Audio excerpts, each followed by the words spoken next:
আর যেখানে বেদান্তি কাজকর্ম চলে সেখানে শয়তান থাকে থাকে না? তাহলে বাড়িতে যে উদ্বোধন করলেন কোরআন তেলাওয়াত করে এটাকে বেদান্তির কথা না সুন্নাতের কথা? তাহলে এখন শয়তান বাড়ি থেকে গেল না আরো ভালো ঢুকলো? কথা বুঝতে পেরেছেন? তার মানে শয়তান বাড়ি থেকে যায়নি, শয়তান ভালো রাস্তায় পেল, শয়তান বলেছে বোকা দেখিনি, কিন্তু এদের মতো মাওলাদের মানুষের মতো বোকা আমরা দেখিনি। শয়তান মনে মনে বলেছে আরে কোরআন মাজিদ তেলাওয়াত করতে হবে, যার বাড়ি সে তেলাওয়াত করবে, তাহলে আমি আজাদি পালিয়ে যাব। তো কোরআন তেলাওয়াত যে হুজুর আর ছাত্রতে করছে তাহলে ওই বাড়ি কি হবে? কথা বোঝা যায়? এই জন্য শয়তান বলছে বোকা দেখেছিনি, এদের মতো বোকা আমি জিন্দেগিতে দেখিনি, আমার তো থাকার জায়গা আরো ভালো হলো। আর একটা কথা বলি, হুজুর গুলা যেমনই বাড়ি থেকে বেরিয়ে এসেছে আপনার স্ত্রীর আপনার ছোট কন্যাটা ওই বাড়িতে এলসিডি চালাতে শুরু করে দিয়েছে। তো যেই বাড়িতে টিভি সিরিয়াল গান বাজনা চলে সেই বাড়ি থেকে শয়তান চলে যায় না, বাড়িতে প্রবেশ করে তো। তাহলে হুজুরের কোরআন তেলাওয়াত করাতে আপনার কোরআন তেলাওয়াত করাতে কোনো কাজ আসলো? কোনো কাজ আসলো না। তাহলে এটা কি প্রথা? এটা সুন্নাতের প্রথা নাকি? কি প্রথা এটা? বেদাতের প্রথা। কাজেই আমি আমার প্রিয় দিনী ভাইদের উদ্দেশ্যে বলতে চাইছি, হে আমার প্রিয় দিনী ভাই, আপনারা জিন্দেগিতে এরকম বাড়ি করে উদ্বোধন করবেন না ইনশাআল্লাহ। ইনশাআল্লাহ বাড়িতে নিজে সূরা বাকারা তেলাওয়াত করবেন, নিজে নিজে, যার বাড়ি সে তেলাওয়াত করবে, শয়তান পালিয়ে যাবে। এক। দুই, আমরা জানি যে শুধু হানাফি ভাইরা বেদাত চালু করে বা অন্য খারাপ কাজকর্ম করে। এবার আমি দেখাচ্ছি, দেখুন যে আহলে হাদিস পরিবারে বেদাতি কাজকর্ম চলে কিনা, রাসূলের বিরুদ্ধে হাদিস মানে কিনা, এবার একটু দেখাচ্ছি। একটু আমার দিকে তাকান, সবাই এক খেলে উত্তর দিবেন। আমি প্রশ্ন করছি, আচ্ছা আপনাদের কাকরামানিতে কি এখনো মহিলার কাছে বিবাহ করানো যায়? করাতে যায় কি?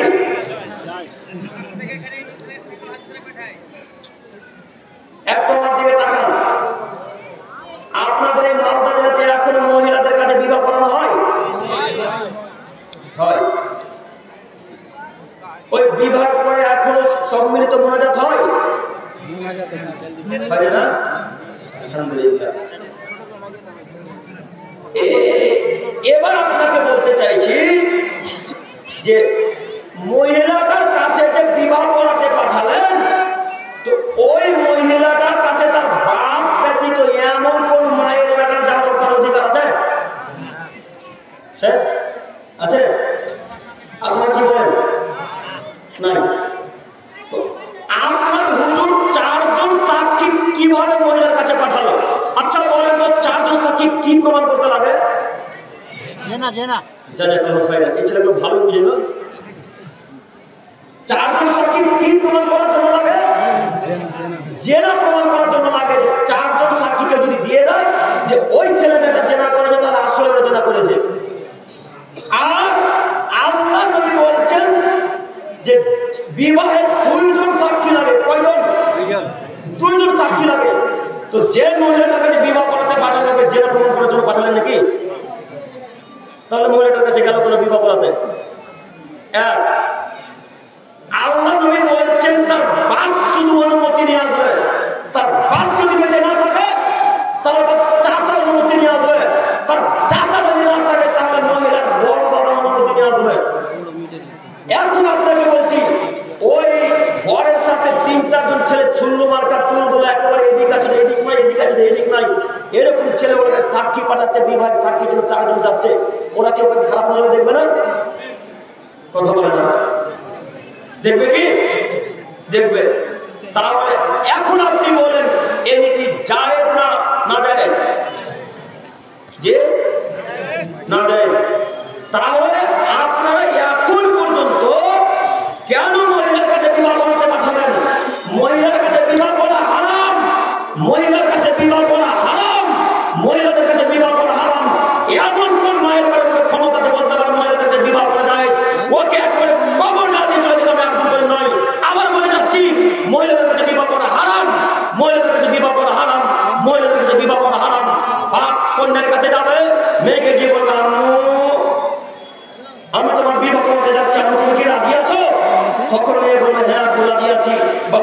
বিদ্রুপী করবে, হেসে বলবে যে আমি রাজি আছি, তখন আপনি এখানে এসে বলবে আমার মেয়ে এত টাকা নগদ এত টাকা বাকি দে, এর বিবাহে রাজি আছে।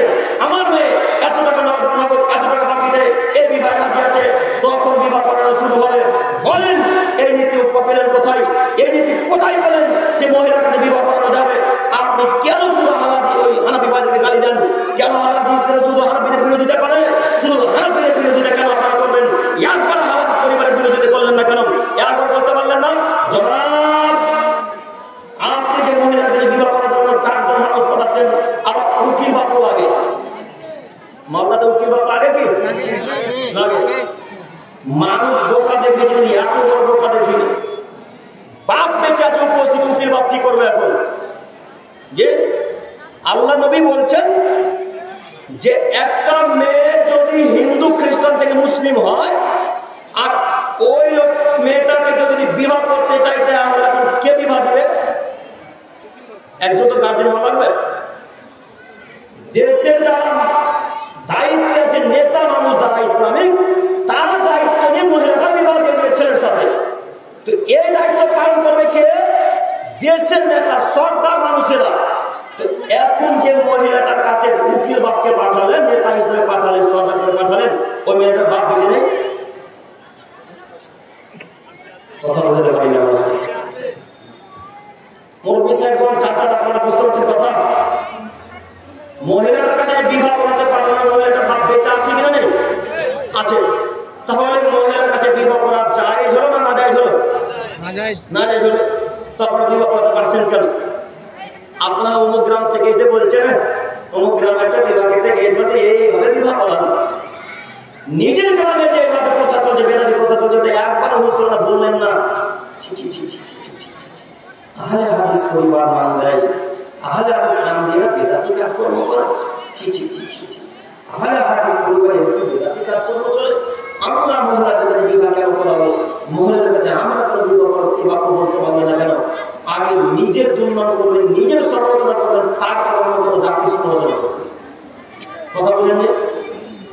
আজকের পর থেকে ইনশাআল্লাহ মহিলার কাছে বিবাহ করা বন্ধ হবে। ইনশাআল্লাহ ইনশাআল্লাহ মহিলাদের কাছে বিবাহ করা বন্ধ করতে হবে যে কোনো মূল্যে। আর মাত্র আপনি রাসূলকে অপমান করছেন, যে রাসূলুল্লাহ সাল্লাল্লাহু আলাইহি সাল্লামকে অপমান করে তার থাকার জায়গা কোথায়? জাহান্নাম। আল্লাহ নবী বলেছেন লা নিকাহ ইল্লা বিওয়ালিদাইন, লা নিকাহ ইল্লা বিশাহিদাইন। ওয়ালি ছাড়া বিবাহ হয় না, দুইজন সাক্ষ্য ছাড়া বিবাহ হয় না, ওয়ালি ছাড়া বিবাহ হয় না, বাপ ছাড়া বিবাহ হয় না। বাপ বেঁচে না থাকলে চাচা বিবাহ দিবে, চাচা বেঁচে না থাকলে কোনো বাবা বিবাহ দিবে। এর কেউ যদি বেঁচে না থাকে, গ্রামের যারা দায়িত্বশীল মানুষ তারা বিবাহ দিয়ে দেবে। দুজন সাক্ষী লাগবে বিবাহে, 4 জন সাক্ষী নয়। বিবাহে 2 জন সাক্ষী লাগে, 4 জন সাক্ষী নয়। আবারও বলে যাচ্ছি, বিবাহে 2 জন সাক্ষী লাগে, 4 জন সাক্ষী নয়। 4 জন সাক্ষী প্রমাণ করতে শুধু জেরা করার জন্য লাগে, 4 জন সাক্ষী জেরা করার জন্য শুধু লাগে। আর পৃথিবীতে এমন কোনো হাদিস বলতে পারেন না যে বিবাহে 4 জন সাক্ষী লাগে। অথবা আপনাকে অনুরোধ করে বলে যাচ্ছি, এই যুবকের কাছে থাকবে, যে যুবকটা বিবাহ করতে যাবে, মালদা রতুয়াতে যে ছেলেটা যুবক বিবাহ করতে যাবে, ওই ছেলেটার কাছে 2 জন মানুষ থাকবে। যে লোকটা বিবাহ করাবে, এই লোকটা বলবে আপনি এত টাকা নগদ, এত টাকা বাকিতে অমুকের কন্যা রহিমা খাতুনকে আপনি কি স্ত্রীরূপে গ্রহণ করলেন? তখন ছেলেটা বলবে কাবিলতু, জি হ্যাঁ আমি গ্রহণ করলাম। যারা পাশে 2 জন সাক্ষী আছে, এই ছেলেটার মুখ থেকে শুনবে, মহিলাটার মুখ থেকে নয়। সাক্ষী কার মুখ থেকে শুনবে? ছেলের মুখ থেকে শুনবে, মহিলার মুখ থেকে না। কই একেবারে যে উল্টা পাল্টা করে দিলেন, তাহলে এটা কি বেদাতি কথা হলো না? যে এটা কি বেদাত হলো না? তাহলে বলেন শুধু আমরা হানাফিদেরকে ঝুড়ি, শুধু আমরা হানাফিদের বিরুদ্ধে কথা বলেছি না। একবার কোনো বললেন না কেন যে যত বেদাত আছে সেই বেদাতের মধ্যে লাঠি মেরে চূর্ণ করে দেওয়া হবে, তারপরে তাদের বিরোধিতা করা লাগবে। সম্মানিত ভাই, আপনাদের আরো দেখাতে চাইছি, এটা ছিল বিবাহের প্রথা। আরো বিবাহের একটা প্রথা দেখায়। আপনাদের এই গ্রামে হলুদ মাখামাখি চলে?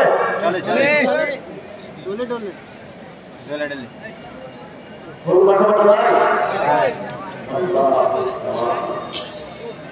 আচ্ছা, একটা আমার দিকে তাকান তো, দেখি বুঝতে পারেন কিনা হাদিস। আব্দুল্লাহ ইবনে মাসউদ রাদিয়াল্লাহু তাআলা বলছেন, আল্লাহ নবী সাল্লাল্লাহু আলাইহি ওয়াসাল্লাম বলেছেন, একজন নারী আরেকজন নারীকে বিনা প্রয়োজনে হাত লাগাতে পারবে না।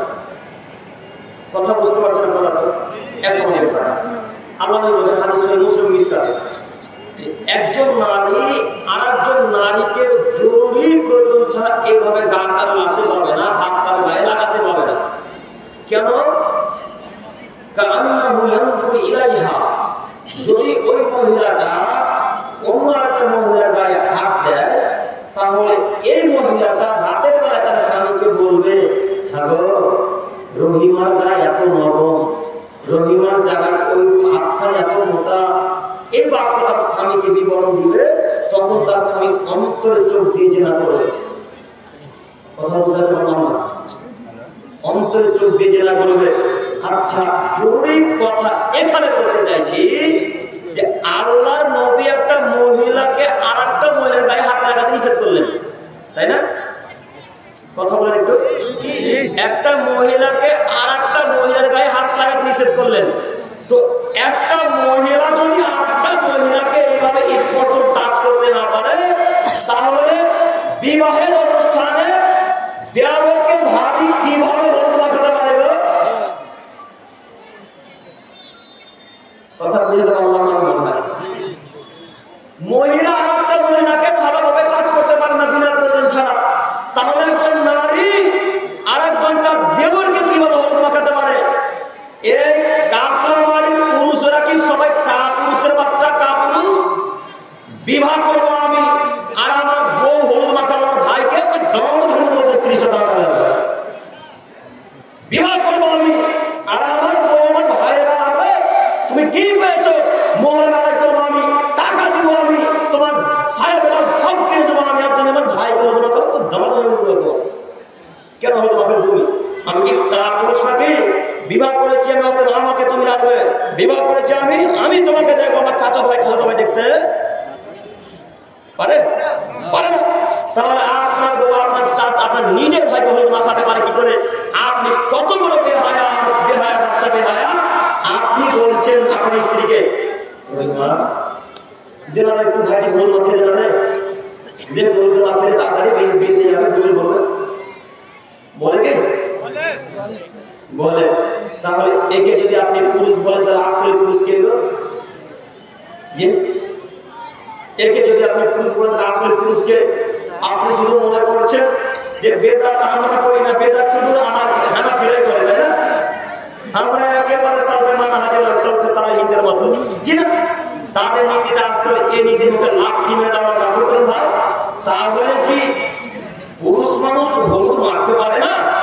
জি, অবশ্যই পারে, অবশ্যই হলুদ মারতে পারে। তবে এই হলুদ যদি মাথায় লাগে যুবক, তাহলে তোমার মা মাখাবে, তোমার নিজের বোন মাখাবে, তোমার নিজের খালা মাখাবে, তোমার নিজের দাদি মাখাবে, তোমার নিজের নানি মাখাবে, তোমার নিজের ফুপু মাখাবে, তোমার খালাতো বোন, চাচাতো বোন, ফুফাতো বোন, ভাবি, পাড়া প্রতিবেশী ভাবি, এরা হলুদ মাখাতে পারবে না। এরা হলুদ মাখালে এই জেনা শুরু হবে, এরা হলুদ মাখালে এই জেনা শুরু হবে। আর বিবাহের সূচনাতে যদি তোমার জেনা হয়, তাহলে তুমি তোমার স্ত্রীর পেট থেকে আব্দুল কাদের জিলানীর মতো ছেলে কিভাবে আশা করো? আব্দুল কাদের জিলানীকে চেনেন আপনারা? যার কারণে এত শীত এ হানাফি বাচ্চারা করে। অথচ আব্দুল কাদের জিলানী রাহিমাহুল্লাহ অতি দামি মানুষ, খুব ভদ্র মানুষ, খুব দামি মানুষ, খুব জ্ঞানী মানুষ। আব্দুল কাদের জিলানী রাহিমাহুল্লাহ খুব দামি মানুষ, খুব ভালো মানুষ। তারপরে 3 নম্বর শ্রেণীর মানুষরা আব্দুল কাদের জিলানী রাহিমাহুল্লাহ নাম দিতে শিখল না। তারা বলছে আব্দুল কাদের জিলানী রাহিমাহুল্লাহ নাকি বড় পীর। জিন্দেগিতে কোনো মানুষ যদি প্রমাণ করে দিতে পারে যে আব্দুল কাদের জিলানী রাহিমাহুল্লাহ নিজেকে পীর বলে দাবি করেছেন, তাহলে আপনাদের সঙ্গে কথা বলবো ইনশাআল্লাহ। আপনারা হয়তো আব্দুল কাদের জিলানী রাহিমাহুল্লাহর ইতিহাস জানেন না, অনেকে হয়তো জানেন, তবে জানার চেষ্টা করবেন। আজকে আলোচনা শেষ হওয়ার পর গুগলে সার্চ দিয়ে দেখেন আব্দুল কাদের জিলানী রাহিমাহুল্লাহর ইতিহাস, দেখেন কি কি লেখা আছে ওখানে। এই আব্দুল কাদের জিলানী রাহিমাহুল্লাহ একটা কথা এলো, তখন একটা কথা বলেই যায়। দেখেন তো বক্তা কত বড় মূর্খ আর শ্রোতারা কত বড় মূর্খ। আরে বক্তা তো মূর্খ আছে, শ্রোতারা মূর্খ আছে। বক্তা তো মূর্খ আছে, শ্রোতারা মূর্খ আছে। একটু আমার দিকে এক খেলে চেয়ে থাকেন না, নইলে এই বাক্যের ব্যাখ্যা বুঝতে পারবেন না। সবাই রেডি? রেডি সবাই ইনশাআল্লাহ? আমার দিকে তাকানে বাবা। আব্দুল কাদের জিলানী রাহিমাহুল্লাহ ছোট ছেলে, মনে করেন যে 9-10 বছরের বাচ্চা শিশু। তো তার দাদু খুব পরহেজগার মানুষ। আমি হুজুরের কথা নকল করছি, আমি এটা হাদিসও বলছি না বা এটা কোনো তাফসীর নয়, আমি শুধু আপনাকে দেখাতে চাইছি, আপনারা বুঝতে পারছেন কিনা। বক্তা শ্রোতা কত বড় মূর্খতায় দেখাতে চাইছি, বাস্তব ঘটনা একবারে পেশ করছি। একটা দিকে তাকান। আব্দুল কাদের জিলানী রাহিমাহুল্লাহ ছোট ছেলে। ছোট বাচ্চা শিশুরা সাধারণত খেলাধুলা করতে পছন্দ করে, তাই না? আমরাও খেলাধুলা করতে পছন্দ করি, এখনো খেলি আলহামদুলিল্লাহ। তো এই আব্দুল কাদের জিলানী রাহিমাহুল্লাহকে তার দাদু বলছে, আব্দুল কাদের আমার একটু জিকিরে ডিস্টার্ব হচ্ছে রে, তো তুই একটু সাইডে গিয়ে খেল। তো মনে বুঝতেই পারছেন বাচ্চা ছেলে একটু বদমাশি করে। এর দাদু যখন বলেছে যে বদমাশি করিস না, তখন আরো জোরে চেঁচামেচি শুরু করেছে। তো চেঁচামেচি যখন শুরু করা, তখন তার দাদু একটা হাতে লাঠি নিয়ে আব্দুল কাদের জিলানী সহ তার সাথে যত যুবক ভাইরা ছিল সবাইকে তাড়তে শুরু করেছেন। দৌড়াতে দৌড়াতে দৌড়ে চলে যাচ্ছেন। আব্দুল কাদের জিলানী রাহিমাহুল্লাহ আগে আগে দৌড়ায়, আর আব্দুল কাদের জিলানী রাহিমাহুল্লাহ দাদু পিছন পিছন দৌড়ায়। দৌড়াতে দৌড়াতে এক পর্যায়ে গোরস্থানের উপর দিয়ে দৌড়াতে শুরু করেছে।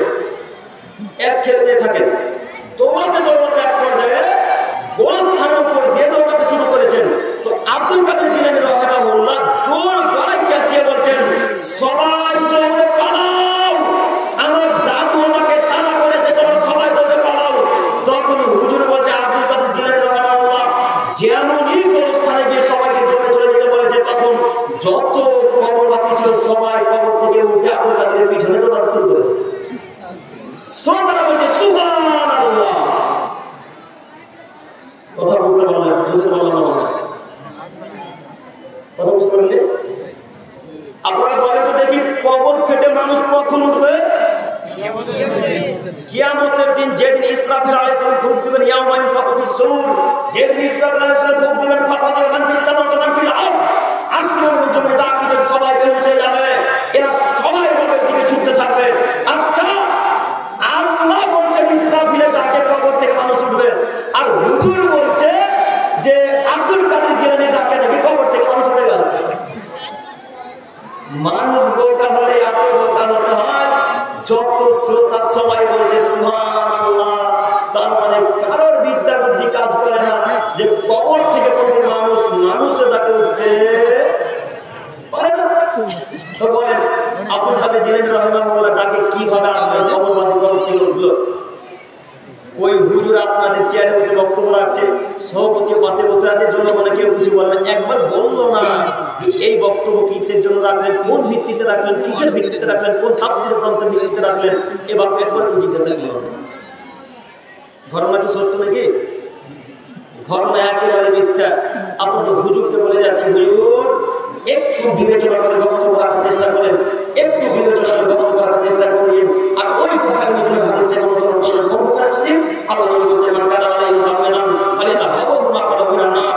হে আদমের ছেলে মেয়ে, হে বক্তা বলেরা, তোমরা যারা বক্তব্য রাখছো, তোমাদের উদ্দেশ্যে তোমাদেরকে বলছি যে তোমরা যারা আলোচনা করবে, তোমরা আমার পক্ষ থেকে কথা বলবে, সেই কথা যেন আমার হয়, আর সেই কথা যদি আমি মুহাম্মদ সাল্লাল্লাহু আলাইহি ওয়াসাল্লামের না হয়, তাহলে তোমাদের থাকার জায়গা জাহান্নাম, তোমাদের থাকার জায়গা জাহান্নাম, তোমাদের থাকার জায়গা জাহান্নাম।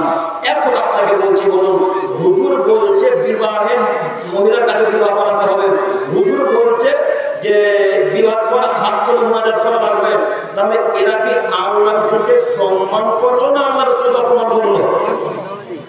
অপমান করলো। আর আল্লাহর নবীকে যে অপমান করলো, তার থাকার জায়গা কোথায়? জাহান্নাম। আমি আপনাদের বলতে পেরেছি ইনশাআল্লাহ, বুঝতে পেরেছেন? সম্মানিত মুরব্বী সাহেব, আপনাকে আমি কি দিয়ে বুঝাবো যে বেদাতি কথা কতগুলো আছে, বেদাতি কাজকর্ম কত আছে, আপনাকে কি দিয়ে বুঝাই?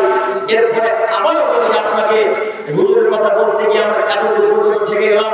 সম্মানিত তিনি ভাই, এখন আমার দিকে তাকান। হ্যাঁ, যেটা বলতে চাইছিলাম যে যুবক ভাই, তোমরা যদি হলুদ মাখতে চাও, হলুদ না মাখতে যদি তুমি মনে করো বিবাহ মানায় না, বিবাহ কেমন কেমন লাগছে, তাহলে নিজে মাখো, নইলে আম্মুকে দিয়ে মাখাও, নইলে নিজের বোনকে দিয়ে মাখাও, নইলে নিজের দাদিকে নিজের নানিকে, নিজের ফুপুকে, নিজের খালাকে দিয়ে মাখাবে ইনশাআল্লাহ। মনে থাকবে ইনশাআল্লাহ। আমার যুবক ভাই, তোমাদের আমার সময় বয়সের ছিল, তোমাদের আমি অনেক ভালোবাসি ভাই। তুমি যেমন আমাকে ভালোবাসো, তোমরা আমিও তোমাদের সকলকে ভালোবাসি। আর এই যুবকেরা যত দিনের কল্যাণ করতে পারবে, বৃদ্ধ বাবা চাচারা করতে পারবে না। চাচা বলে আপনারা রাগ করিয়েন না। আল্লাহ নবী বলছেন যে বৃদ্ধ অবস্থায় যত ইবাদত করতে হয় তার থেকে লক্ষ কোটি বেশি আল্লাহ খ্রিস্টান যখন যুবক অবস্থায় মানুষ যুবকের ইবাদত করে, তাই না? তাই যুবক ভাইদের কাছে কর্তৃত্ব ভালোবাসি। হে আমার যুবক ভাই, তোমরা যারা এখন পর্যন্ত বিবাহ করনি, এই নীতিতে আত্মহত্যা পারবে না ইনশাআল্লাহ? পারবো ইনশাআল্লাহ? হলুদ মাখা নীতিতে আত্মহত্যা পারবো ইনশাআল্লাহ? আল্লাহ তুমি আমার যুবক ভাইদেরকে কবুল করো, সকলে বলে আমিন। আরো একটা কথা বলি, এবার আমরা যারা কাতলা বাড়িতে বসবাস করছি, বিবাহে আশা করে আমরা গান বাজাই না, বাজাই? এই সাইডের লোকগুলো বলছে বাজাই না, আর এরা বলছে বাজাই। তাহলে দুই গ্রামের লোক পাশাপাশি হবে নাকি? কেউ কেউ বাজায়। আচ্ছা, যারা বাজায় তাদের উদ্দেশ্যে জরুরি একটি কথা, হে আমার প্রিয় ভাই, যারা তোমরা বিবাহে হোক আর এমনিতেই হোক, তোমরা যে গান বাজনা বাজাচ্ছ, নিজেকে কি হিন্দু মনে করেছো? নিজেকে কি খ্রিস্টান মনে করেছো? নিজেকে কি নাসারা মনে করেছো? তাহলে কেন গান বাজনা বাজাচ্ছ? বলো তো দেখি, তোমরা গান বাজনা প্রথা কাদের নীতি? হিন্দু, ইহুদি, খ্রিস্টানদের নীতি গান বাজনা প্রথা। তো তোমরা যারা বিবাহের অনুষ্ঠানে গান বাজনা বাজাচ্ছ, তাহলে তোমরা কি ইহুদি, খ্রিস্টানের সাথে মিশে গেছো? কেন গান বাজনা বাজাচ্ছ? দেখো, তোমাকে একটা হাদিস বলি, যদিও মনে করছিলাম কোন দিকে যাবো, না বললে হচ্ছে না, একটু আমার দিকে তাকাও। গান বাজনা সম্পর্কে একটা হাদিস বলে সামনের দিকে গিয়ে যাবো। আব্দুল্লাহ ইবনে উমর একজন বিখ্যাত সাহাবী, রাসূলের সাথে চলে যাচ্ছিলেন। যেতে যেতে যেতে যেতে যেতে যেতে রাসূলের কানে গানের শব্দ ভেসে আসলো। যেমন রাসূলের কানে গানের শব্দ ভেসে আসা, তখন আল্লাহ নবী এই দুই হাত আঙুলকে দুই কানে ভরে নিলেন। দুই কানে ভরে নিয়ে রাস্তা থেকে দ্রুত সরে চলে গেলেন। দ্রুত সরে গিয়ে আল্লাহ নবী আব্দুল্লাহ ইবনে উমরকে বললেন, আব্দুল্লাহ, হালকা সমস্যা, তুমি কি গান বাজনা শুনতে পাচ্ছ? আব্দুল্লাহ, হালকা সমস্যা, তুমি কি গান বাজনা শুনতে পাচ্ছ? তখন আব্দুল্লাহ ইবনে উমর বলছেন, তখন আব্দুল্লাহ ইবনে উমর বললেন, না, জি না, গান বাজনা শুনতে পাচ্ছি না। এবার যেমনই বলা তখন মুহাম্মদ সাল্লাল্লাহু আলাইহি সাল্লাম দুই কান থেকে বিড়ালের আঙুলকে বের করে নিলেন। বলেন তো দেখি, গান বাজনা হারাম না হারাম? হারাম। হারাম। গান বাজনা যদি আসলেই হারাম হয়, তাহলে বিবাহে গান বাজনা কিভাবে বাজে? বিবাহে গান বাজনা কিভাবে বাজে? আশ্চর্যের বিষয়, যে বিবাহে গান বাজনা বাজে, ওই বিবাহে সর্দারও যায়, সভাপতিও যায়, ক্যাশিয়ারও যায়, আরে ইমাম সাহেবও যায়। আব্দুল করিম সব কথা ভুল বলতেছে কাতলা বাড়িতে। আজকে ভুল হচ্ছে না? সকালে যখন বেরিয়ে যাবেন সবাই তো গাও দিবেন। আপনি গাও দিলে কি না দিলে কি? আমি 5 পয়সার মূল্য করি। একটু আপনি দেখেন, আপনাকে বলতে চাইছি, যেখানে গান বাজনা বাজানো হচ্ছে ওখানে সরকার যাবে কেন? ওখানে সভাপতি যাবে কেন? ওখানে ক্যাশিয়ার যাবে কেন? ওখানে ইমাম সাহেব যাবে কেন? ইমাম সাহেব বলতে পারলো না যে যারা গান বাজনা বাজায় সেই বিবাহ আমরা বিবাহ করাবো না। যেই পরিবারে বিবাহ অনুষ্ঠানে গান বাজনা বাজানো হয় সেই পরিবার আমরা বিবাহ করাবো না, সেই পরিবার আমরা বিবাহ করাবো না। আপনি আমাকে কাতলা মাটিতে রাখতে হলে রাখুন, না রাখতে হলে না রাখুন। মাথা বিক্রি করে চাকরি করতে কাতলা মাটিতে আসিনি, মাথা বিক্রি করে কাতলা মাটিতে চাকরি করতে আসিনি। পৃথিবী সৃষ্টির 50,000 বছর পূর্বে আল্লাহ সুবহানাহু ওয়া তাআলা ভাগ্য লিখেছেন। অতএব এই ভাগ্যকে বিশ্বাস করি, যেই পরিবারে গান বাজনা বাজাই সেই পরিবারে বিবাহ করাবো না, যেই পরিবারে গান বাজনা বাজাই সেই পরিবারে বিবাহ করাবো না। এই নীতি নিয়ে যেদিন খুতবা রাখবেন, এই নীতি নিয়ে যেদিন বক্তব্য রাখবেন, সেই দিন মালদা জেলার কাতলামারি মানুষের উপকার হবেন, তার আগে মানুষের উপকার হবে না। আপনার অন্তরে ভয় যদি থাকে, জাতির উপকার করতে পারবেন না। অন্তরে যদি ভয় থাকে, জাতির উপকার করতে পারবেন না। অন্তরে ভয় যদি থাকবে না যার, সেই জাতির উপকার করতে পারবেন। অন্তরে ভয় যদি থাকবে না যার, সেই জাতির উপকার করতে পারবেন। যেদিন ইমাম সাহেব, যেদিন সভাপতি, যেদিন ক্যাশিয়ার করবে, এইভাবে জোর করে খবর দিয়ে হতে পারবে যে পরিবারে গান বাজনা বাজবে সেই পরিবারে আমরা বিবাহ করাবো না, সেই পরিবারে আমরা বিবাহ করাবো না। আমাকে রাখতে হলে রাখুন মসজিদে, তুমি বাপের জমি জায়গা আছে, অনেক জমি জায়গা চাষ করে খাবো, আর বাপের জমি জায়গা নেই, তাতে কি আছে? আল্লাহ 2 হাত পা দিয়েছে, 4 হাত পা দিয়েছেন, সুন্দর করে কাজ কর্ম করে খেতে পারবো, অনেক ব্যবস্থা আছে রিজিকের, আর অনেক রিজিকের ব্যবস্থা খুঁজে বের করে নেবো ইনশাআল্লাহ। কিন্তু যেই পরিবারে গান বাজনা বাজবে সেই পরিবারে বিবাহ করাতে যাবো না। এই বাক্য বলা উচিত ছিল কার? ইমাম সাহেবের। এই বাক্য বলা উচিত ছিল কার? সর্দার সাহেবের। এই বাক্য বলা উচিত ছিল কার? ক্যাস্টের সাহেবের। কেউ কি বললো না? বললে সমাজের 2500 টাকা নষ্ট হবে, আর ইমাম সাহেব বললে তার 1000 টাকা নষ্ট হবে। যে আপনারা দিকে সমাজ খরচ নেই, সমাজ খরচ নেই। আজকে একটা নতুন কথা বলে যাচ্ছে আপনাকে, আজকে একটা নতুন কথা বলে যাচ্ছি। সমাজ খরচ নেওয়া ইসলামে যায় নয়, সমাজ খরচ বিবাহে নেওয়া যায় নয়। আপনারা যারা বলছেন মসজিদ খরচ এত দিতে হবে, বাথরুম খরচ এত দিতে হবে, কাবিননামা খরচ এত দিতে হবে, এই নেই সেই করে 3000 টাকা নিয়ে নেন বাপের ছেলে বাপের কাছ থেকে, এটা যায় নয়। কেউ বলতে পারে না যে বিবাহের খরচ না যায়। আব্দুল করিম ভাই, তাহলে কি টাকা নিয়ে পাপ হবে? জি হ্যাঁ, পাপ হবে। তবে যদি ছেলের বাপ ইচ্ছাকৃত ভাবে টাকা দেয় মসজিদের সরকার সভাপতিদেরকে, তাহলে মসজিদের সরকার সভাপতি নিতে পারে ইচ্ছাকৃত, তবে চেয়ে নিতে পারবেন না। কথা বুঝতে পারছেন কি? চেয়ে নিতে পারবেন না, ইচ্ছাকৃত যদি দেয় টাকা নিতে পারবেন। আর ইমাম সাহেবের বিষয়টা এবার প্রশ্ন থাকে ইমাম সাহেবের না, আপনারা তো মনে করেন না মসজিদের খরচ করতে তো মুরগিরে পাবে কি? তো ইমাম সাহেবের বিষয়টা হচ্ছে হাদিয়া। কি ওটা? হাদিয়া। হাদিয়া। ওই হাতে ওকে 1000 দিলেও নিতে হবে, 2000 দিলেও নিতে হবে, 500 দিলেও নিতে হবে। মনে করেন, বুঝতে পারেন? তাহলে সমাজ খরচ আজ থেকে নিব না ইনশাআল্লাহ। বিবাহের সমাজ খরচ আজ থেকে নিব না ইনশাআল্লাহ। নিব ইনশাআল্লাহ। এখন যদি সর্দার ওই বকিল হয় তারা নিবে। আল্লাহ নবী বলেছেন লা তাকুন সাত, কিয়ামতের দিন পর্যন্ত হবে হাত্তা ইয়াকুন আসাদুস মিন দুনিয়া লুকাই দেলকা।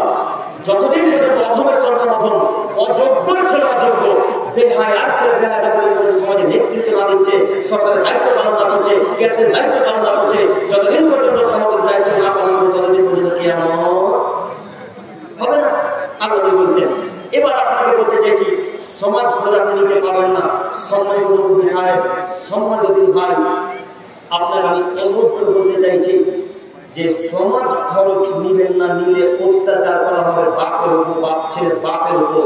যদি সমাজ খরচ জড়িত 2500, 3000, 3500 টাকা, 4000, এমন এমন এলাকা আছে যেখানে 5000 পর্যন্ত সমাজ খরচ নেওয়া হয়, হয় না? এরা নিশ্চিত অত্যাচার করেছেন ছেলের বাপের উপরে। এই ছেলের বাপকে কি আপনার দেওয়া হয়েছে?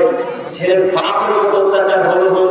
এবার ছেলের বাপ যে মেয়ের উপর, মেয়ের বাপের উপর অত্যাচার করেছে,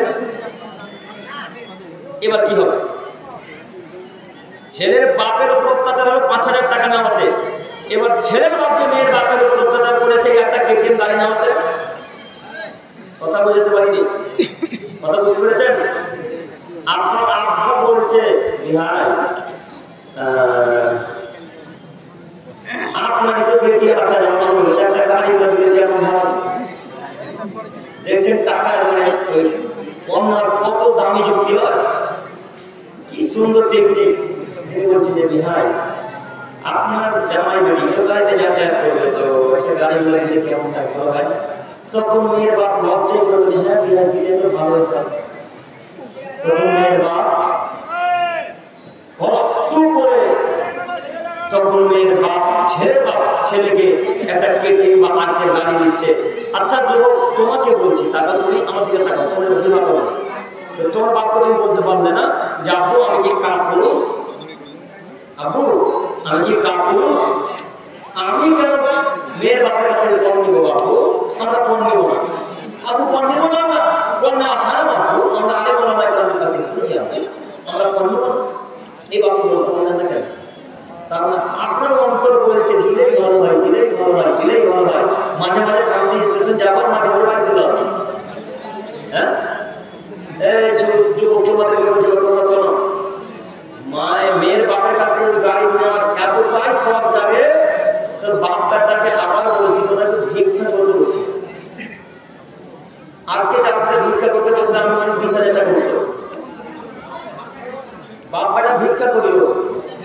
বাপ্পাটাকে ভিক্ষা করতে লজ্জা লাগে, তো বাপ্পাটা ভিক্ষা করতে মামলা কিছু মামলা চিনতে পারবে না। আব্দুল করিমে না মামলার সবাই সবাইকে চিনে, তো মামলাটা সবাই চিনে ফেলে, তাহলে হাওয়া সবাই চলে যাবে, কেউ চিনতে পারবে না। বাপ্পাটা ভিক্ষা করে করে করে করে করে করে করে করে করে করে করে যেদিন আরকের KTM Pulsar Glamour Super Splendor গাড়ি কেনার টাকা হবে, সেদিন বাপ্পাটা কাঁচামাটিতে এসে মালদা বাজার থেকে গাড়ি কিনে বাড়িতে প্রবেশ করে বিবাহ করতে যাবে। কথা বুঝতে পারেন? সেদিন বিবাহ করতে গিয়েছিল, তো তুমি তোমার মেয়ের বাপের কাছ থেকে 1 টাকা খরচ নিতে পারো না। যুবক, মেয়ের বাপের কাছ থেকে 1 টাকা খরচ নিবে, এটা ইসলাম মেনে নেয় না। সম্মানিত মুরব্বী সাহেব, আপনাকে অনুরোধ করে বলতে চাইছি, আপনি অযথা মেয়ের বাপের অত্যাচার করবেন না, অযথা মেয়ের বাপের অত্যাচার করবেন না। আল্লাহ তুমি আমাদের সকলকে সঠিক জ্ঞান এবং ইসলামিক বিদ্যার উপর দান করো, সকলে বলে আমিন। সম্মানিত দিনী ভাই, সম্মানিত দিনী ভাই, একটু আমার দিকে তাকান। যেটা এবার বলতে চাইছি, আল্লাহ সুবহানাহু ওয়া তাআলা বলেন, হে পৃথিবীর মানুষ, তোমরা যারা জ্ঞান অর্জন করেছো, হে পৃথিবীর মানুষ তোমরা যারা বিদ্যা অর্জন করেছো, হে পৃথিবীর মানুষ তোমরা যারা শিক্ষা অর্জন করেছো, সেই অনুযায়ী তোমরা জাতির নিকটে পৌঁছে দাও, সেই অনুযায়ী তোমরা জাতির নিকটে বলে দাও, সেই অনুযায়ী তোমরা বক্তব্য পেশ করো, সেই অনুযায়ী তোমরা আমার সাধারণ মানুষের মাঝে বলে দাও। সম্মানিত বিষয়, একটু এবার আপনাকে বলি, আল্লাহ নবী সাল্লাল্লাহু আলাইহি ওয়াসাল্লামের সেই গুরুত্বপূর্ণ হাদিস, এবার আপনাকে বলি রাসূল সাল্লাল্লাহু আলাইহি ওয়াসাল্লামের সেই গুরুত্বপূর্ণ হাদিস। হাদিসটা কি? আবু হুরায়রা বলেন, আল্লাহ রাসূল সাল্লাল্লাহু আলাইহি ওয়াসাল্লাম বলেছেন, মান সুইলা আন ইলমিন, যদি কোনো মানুষকে জিজ্ঞাসা করা হয়, ফাকাতামাহু, আর সেই লোকটা যদি সেই কথাটাকে গোপন করে রাখে, কাতামাহু লিজামিন মিনান নারি ইয়াউমাল কিয়ামা, আল্লাহ সুবহানাহু ওয়া তাআলা তার 2 কসাতে আগুনের লাগাম করাবেন। লাগাম বুঝলেন কি? ঘোড়ার লাগাম দেখেছেন? ঘোড়ার লাগাম দেখেছেন? যেমন আল্লাহ যদি বলছেন, মান সুইলা ইলমি ফাকাতামাহু লিজামিন মিনান নারি ইয়াউমাল কিয়ামা, কিয়ামতের মাঠে ওই লোকটাকে আগুনে লাগাম করা হবে 2 কসাতে, যে লোকটা প্রশ্ন জানার পর জাতির সামনে উত্তর দেয়। হুজুরকে প্রশ্ন করেছেন যে, হুজুর, এই যে ভাবে আমরা সম্মিলিত মোনাজাত করছি আর বাড়ি উদ্বোধন করছি, এটা কি জায়েজ? তখন হুজুর বলছে, নিশ্চিন্তে জায়েজ, নির্দ্বিধায় জায়েজ, বিন্দু মাত্র কোনো সন্দেহ প্রকাশ নেই যে এটা বিদআত, একেবারে জায়েজ। হুজুর বলছে, এই হুজুর আল্লাহ রাসূলের কথাকে গোপন রাখলো না প্রকাশ করলো? গোপন রাখলো না। তাহলে এর কথাতে যদি এখন আগুনের লাগাম করানো না হবে, কাদের কথা লাগাম করাবে? আল্লাহ। এই হুজুরদের কথাতে লাগাম করানো হবে, আমাদের মতো হুজুরদের কথাতে লাগাম করানো হবে, আমাদের মতো হুজুরদের, আমাদের মতো বক্তাদের কথাতে আগুনের লাগাম করানো হবে। বক্তা সাহেব স্টেজে এসে বক্তব্য রাখছে, না হাদিসের আলোচনা, না কোরআন মাজিদের ব্যাখ্যা, না কোরআন মাজিদের তরজমা করে। হুজুর দিন রাত শুধু কিসসা কাহিনী বলে আর গজল বলে, দিন রাত কিসসা কাহিনী বলে আর গজল বলে, দিন রাত কিসসা কাহিনী বলে আর গজল বলে। সারা পৃথিবীর মানুষের সামনে কিয়ামত পর্যন্ত যদি সারা পৃথিবীর মানুষ গজল বলে, একটা মানুষ হেদায়েত পাবে কি? সবাই বলেন দেখি। সারা আদমের ছেলে মেয়েকে গজল বলতে শুরু করেন, আর সারা পৃথিবীর মানুষকে মনোযোগ সহকারে গজল শুনতে বলেন, একটা মানুষ হেদায়েত পাবে? কথা বলে না। আজ পর্যন্ত আপনারা কেউ দেখেছেন বা প্রমাণ করতে পারবেন যে গজল শোনার পর এই লোকটা নামাজ ধরেছে? যে পারবেন না। কিন্তু আমাদের কাছে হাজারো প্রমাণ আছে।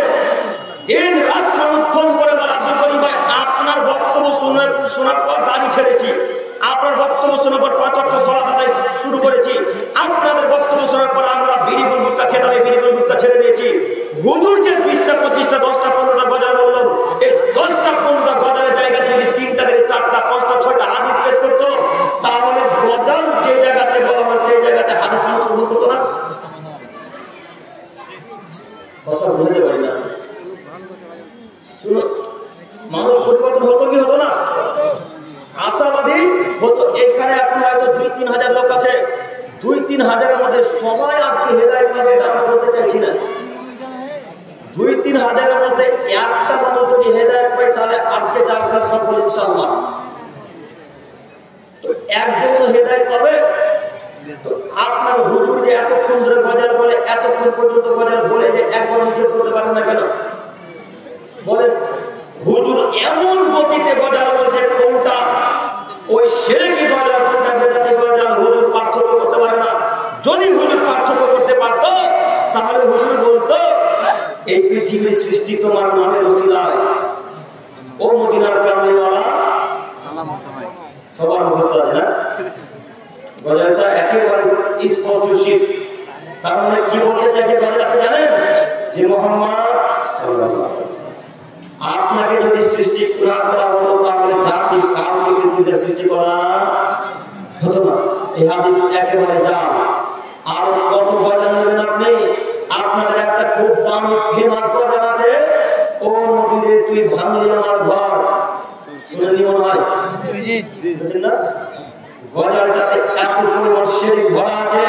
একটু তাকান, নদীর সাইডে যত ঘর বাড়ি ছিল এই সব ঘর বাড়ি কি নদীতে ভাঙলো না আল্লাহ ভাঙলো? আল্লাহ ভাঙলো না? তাহলে আপনার বক্তা স্টেজে এসে যেখানে শাইখুল হাদিস পাশে বসে আছে, শাইখুল হাদিস পাশে বসে আছে, পাশে ইমাম মাদানী সাহেব বসে আছে, পাশে মাক্কি সাহেব বসে আছে, এরকম মাদানী মাক্কি সাহেবের পাশে বসে হুজুর বক্তব্যের সামনে গজল বলে যায়, একেবারে শিরকি গজল, একেবারে শিরকি বেদাতি গজল বলে যায়। অথচ ওই মাদানী সাহেব কিছু বলে না, এই শাইখুল হাদিস কিছু বলে না। এরা সবাই বোবার মতো পুতুলের মতো বসে আছে। পুতুল যেমন কিছু বলতে পারে না, পুতুলের না খেলে যে একটা মাছি বসে, এই মাছি যেমন হাঁটাতে পারে না, তেমন হুজুরের সামনে একটা লোক বেদাতি গজল স্পষ্ট শিরকি গজল বলে গেল। একবার বলতে পারবো না এই গজল বলছেন কেন, থামেন, কেন আপনি এই গজল বলছেন, থামেন, এই গজল বলছেন কেন, এই গজল বলা শিরক, এই গজল বলা শিরক, এই গজল বলা শিরক। ওই ঠেকাতে পারলেন না কেন? আপনার হুজুরকে বলে যাচ্ছি হুজুর গজল বলেন, তবে ওই সমস্ত গজল বলেন যে গজল শিরক বেদাত মুক্ত গজল, এমন গজল বলা লাগবে। তবে আরো একটা কথা বলে যাচ্ছি আমি আপনাকে, এখানে ভালোভাবে কথা শ্রবণ করবেন, যে গজল দিয়ে আজ পর্যন্ত কোনোদিন কেউ দিন প্রচার করতে পারেনি, ইনশাআল্লাহ পারবেও না। আপনারা মনে করেন পারবেন? গজল দিয়ে কোনো মানুষ দিন প্রচার করতে পারে না আজ পর্যন্ত, ইনশাআল্লাহ পারবেও না। শুধু গজলে থাকে মানুষের নাম নেওয়ার আশা, আর বলবে ওই লোকটার গলা কত সুন্দর ভালো, এই আশা ছাড়া পৃথিবীতে কিছু আশা নেই। কথা বলতে পারলাম না? তাহলে আপনারা একবার নিষেধ করতে পারলেন না কেন? এত বেদাতি বেদাতি। আরো একটা গজল বলে দেখি আপনার মনে আছে কিনা। ওই যে গজল আপনার বাচ্চা ছেলের মুখস্থ আছে, আপনার স্ত্রীর মুখস্থ আছে, আপনার মুখস্থ আছে, হাসবি রব্বি জাল্লাল্লাহ মাফি কলবি গায়রুল্লাহ। গজল শুনেননি? ইউটিউবে গিয়ে সার্চ দিয়ে দেখেন, বাপরে বাপ 44-45 মিলিয়ন ভিউ, এত দামি এত ভিউ পেয়েছে গজলগুলো। যত মানুষ শুনে যাক, ওই প্রতি যারা বিশ্বাস করে সবাই পাপী, এরা সবাই পাপী, এরা সবাই পাপী। আপনার হুজুরও আহলে হাদিস বলছে সে গজল বলে, কেন বলবে? সম্মানিত তিনি ভাই, আপনারা যারা গজল বলছেন একটু চিন্তা ভাবনা করে গজল বলার চেষ্টা করেন। আপনাকে এবার বলতে চাইছি, আল্লাহ নবী বলছেন যে হুজুরের গলগুলি কষাতে আগুনের লাগাম করিয়ে টানতে টানতে খপর খপর করে ফেরে পিছন দিকে চলে যাওয়া হবে।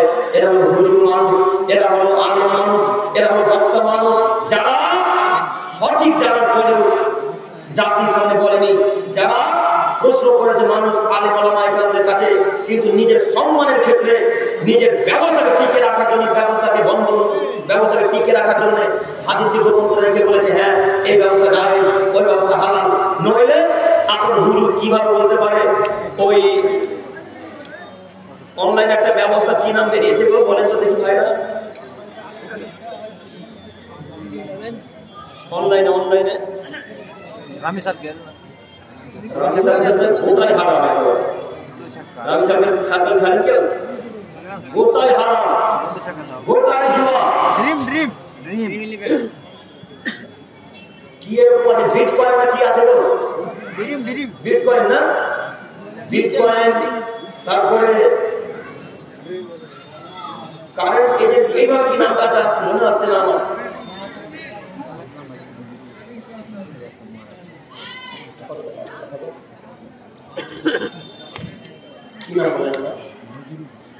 নজরুল হোসেন সাহেবের ছেলে মারা গেছে, উনি 700 টাকা দান করেছেন। আল্লাহ তুমি তাকে কবুল করো। আল্লাহুম্মা সাল্লি আলাইহি। আল্লাহ তুমি ছেলের কবর আযাবকে মাফ করে জান্নাতুল ফিরদাউস দান করো। আমিন। আল্লাহুম্মা আরহামহু। আল্লাহ তুমি তার উপর দয়া করো, তার প্রতি রহম করো। তো বিটকয়েনটা মনে হলো একটু আপনাকে বলছি, বিটকয়েনের ব্যবসা হারাম না হারাম? হারাম, একেবারে হারাম। কেউ বিটকয়েনের ব্যবসা করেন? কেউ করেন কি? আপনারা অনেকে আছেন হয়তো লজ্জাতে বলছেন না, তবে আপনাদেরকে বলছি তিনি ভাইরা, বিটকয়েনের এই ব্যবসা করবেন না। সম্মানিত তিনি ভাই, আরো একটা কথা বলি আপনাকে, যে হুজুর যতক্ষণ পর্যন্ত নিজের ব্যবসায় টিকিয়ে রাখার জন্য বলবে এটা যায়। একটা আর একটা কথা বলি, হুজুর বিটকয়েন নিজের উপরে ব্যবসা, তাই হুজুর বলেছে যায়। ওই হাদিসের মতো যে গুল খাওয়া নাকি মাকরুহ, যে ওই বাক্যের মতো হুজুর বলছে গুল খাওয়া মাকরুহ। তো আপনারা সবাই জানেন হুজুর কেন মাকরুহ বলেছে। হুজুর নিজে খেতে দিন না, ভালো পারছে হুজুর নিজে গুল পান করে তাই বলেছে মাকরুহ। যদি এখন হুজুর বলে হারাম করাতে, যে ছেলে প্রশ্ন করতে গিয়েছে পাঠাতে বলে আপনি তো খাচ্ছেন, বলবো না? তাই হুজুর বলেছে মাকরুহ। তো এই কথাটা ওই কথার মতো বিটকয়েনের ব্যবসা হুজুরের কাছে যখন তথ্য নিতে গেছে তখন হুজুর বলেছে হ্যাঁ জায়েজ করতে পারে। আপনি খোঁজ খবর নিয়ে দেখেন হুজুর নিজে বিটকয়েনের ব্যবসা করেন। এরকম অনলাইন অ্যাপস এর মাধ্যমে কত ব্যবসা যেন আপনাকে কি দিয়ে বোঝায় হয়তো আপনারা নাম বুঝতে পারবেন না। এরকম হাজারো ব্যবসা ইহুদি খ্রিস্টানরা তৈরি করেছে। তাদের একটাই উদ্দেশ্য যে মুসলমানের বাচ্চা মুসলমানকে যদি সুদের ভিতরে প্রবেশ করে দিতে পারি, সুদের ভিতরে ঢুকিয়ে দিতে পারি, তাহলে তাদেরকে পথভ্রষ্ট করার প্রয়োজন নেই, তারা এমনিতে জাহান্নাম চলে যাবে। বুঝেননি? তারা এমনিতে জাহান্নাম চলে যাবে। ইহুদি খ্রিস্টানরা ভালোভাবে জানে যে আমরা জাহান্নামে যাব, খ্রিস্টানরা ভালোভাবে জানে আমরা জাহান্নামে যাব, হিন্দুরা ভালোভাবে জানে আমরা জাহান্নামে যাব। ইহুদি খ্রিস্টান হিন্দু বৌদ্ধ এরা যত ধর্ম জাতি আছে পৃথিবীতে সবাই ভালোভাবে জানে মুসলমান ব্যতীত কেউ জান্নাতে যাবে না। তাই তারা সবাই একেবারে হাত পা ধুয়ে রেখেছে যে মুসলমানের বাচ্চা মুসলমানকে কিভাবে পথভ্রষ্ট করা যায়। এই জন্য আপনাদের মাঝে আমাদের মাঝে সুদের বড় বড় ব্যবসার পথ খুলে দিয়েছে। আমি আপনি বুঝতে পারিনি এটা সুদ, আমি আপনি বুঝতে পারিনি এটা সুদ, তাই আমি আপনি সুদের ব্যবসা চালু করা শুরু করেছি। সম্মানিত ভাই, হুজুরের কথা বলতে চাইছি। হে আমার প্রিয় ভাই ও আমার বক্তা সাহেব বোনেরা, আপনারা যতক্ষণ আলোচনা করবেন সেই কথা যেন আল্লাহ এবং তার রাসূলের হাদিস দিয়ে প্রমাণিত হয়, রাসূলের পক্ষ থেকে যেন হাদিস হয়, নইলে থাকার জায়গায় জাহান্নাম। এরপর হাদিস আবু হুরায়রা রাদিয়াল্লাহু তাআলা আনহু থেকে বর্ণিত, তিনি বলেন রাসূলুল্লাহ সাল্লাল্লাহু আলাইহি ওয়াসাল্লাম বলেছেন, মান তাআল্লামা ইলমান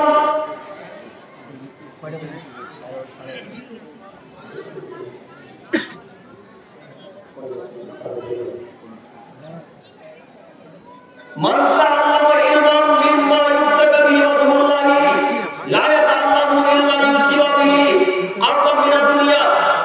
মুহাম্মদ সাল্লাল্লাহু আলাইহি ওয়াসাল্লাম বলেছেন, পৃথিবীর মানুষ, তোমাদের মধ্যে যদি কোনো মানুষ মানুষের কাছে ভালো হওয়ার জন্য জ্ঞান চর্চা করে, তোমাদের মধ্যে যদি কোনো মানুষ আল্লাহকে খুশি করা বাদ দিয়ে কোনো মানুষের কাছে নাম নেওয়ার জন্য, মানুষের কাছে ভালো হওয়ার জন্য ভালোভাবে বক্তব্য দেয়, পৃথিবীর মানুষ, তোমাদের মধ্যে যদি কোনো মানুষ মানুষের কাছে ভালো হওয়ার জন্য, মানুষের কাছে প্রশংসা নেওয়ার জন্য যদি কেউ জ্ঞান চর্চা করে আলেম হয়, তাহলে আরদাম মিনাদ দুনিয়া, দুনিয়াতে এরকম কাজকর্ম কেউ যদি করে, সেই লোকটা কিয়ামতের মাঠে জান্নাতের গন্ধ পাবে না।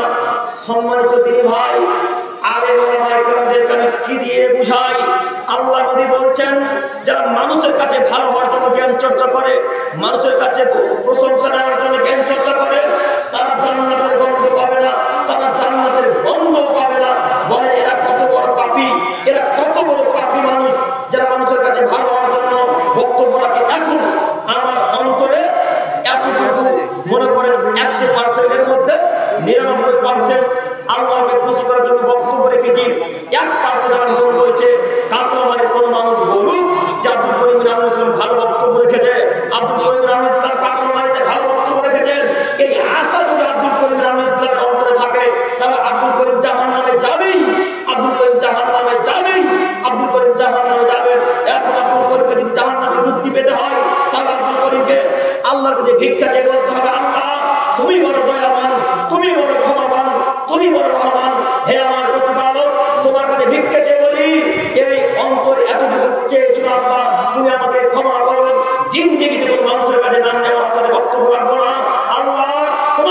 ভিক্ষে চেয়ে বলি, জিন্দগি থেকে মানুষ আমার নাম করবে, এই আশাতে বক্তব্য রাখবো না আল্লাহ। তোমার যে ভিক্ষে চেয়ে বলছে আল্লাহ, মানুষ আমাকে ভালো বলবে, এই আশাতে জ্ঞান চর্চা করি না। মানুষ আমাকে ভালো বলবে, এই আশাতে বক্তব্য রাখি না। আল্লাহ তুমি অন্তরে খবর জাননেওয়ালা, আল্লাহ তুমি অন্তরে খবর জানো। আল্লাহ অন্তর যদি পরিষ্কার করে রাখো, আল্লাহ তোমার কাছে ভিক্ষে চেয়ে বলি মাবুদ, আমার বক্তব্যে যেন মানুষ পরিবর্তন হয়। আল্লাহ আমার বক্তব্যে যেন মানুষ পরিবর্তন হয়, আমার অন্তর এক সেকেন্ডের জন্য যেন মানুষ ভালো বলে। এই অন্তরে অহংকার বা এই নাম উদ্দেশ্য যেন অন্তর না আসে, আল্লাহ তুমি কবুল করো। আপনাকে বলতে চাইছি, যদি কোনো মানুষ এতটুকু 1% আশা করে যে কাতলা মানে মানুষ আমাকে ভালো বলবে, তাহলে তার থাকার জায়গা কোথায়? জাহান্নাম।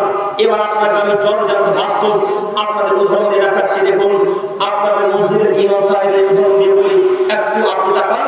আপনাদের মসজিদের ইমাম সাহেবের কেরাত অতীব সুন্দর, খুব কণ্ঠ ভালো, একেবারে কারি সুদাইসের মতো, একেবারে কারি সুদাইসের মতো কণ্ঠ, অতীব মিষ্টি কণ্ঠে তেলাওয়াত করছে। মাগরিবের মিষ্টি সালাত আদায় করার পর যখন মুসল্লিরা চলে যাচ্ছিল, তখন একটা যুবককে ধরে বলছে, আব্দুর রহমান, আজকের কেরাতটা কেমন হয়েছে গো? কেরাতটা ভালো হয়েছে কি? তখন আব্দুর রহমান বলছে, হ্যাঁ কেরাতটা খুব আজকে আপনার সুন্দর হয়েছে। তার মানে ইমাম সাহেবের অন্তর বলছে আমার একটু নাম করুক লোকে। কথা বলতে পারলাম না? অন্তর বলছে একটু নাম করুক, তাহলে আমার একটু খুশি খুশি হবে। বক্তা সাহেব মনে করেছে যে আমার একটু নাম করুক না, তাহলে লোকে আমাকে ভালো বলবে।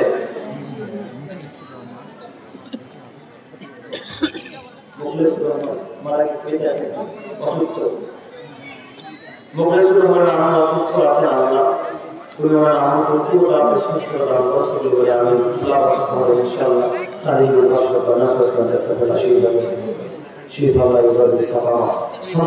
ভাই আপনারা একটু বলতে চাইছি যে এই নীতি যদি অন্তরে থাকে তাহলে জাহান্নাম নিশ্চিত। আর একটা এবার আপনাদের উদাহরণ দিয়ে বলি, আপনাদের গ্রামের মুয়াজ্জিনের আযান একেবারে মক্কার মতো আযান।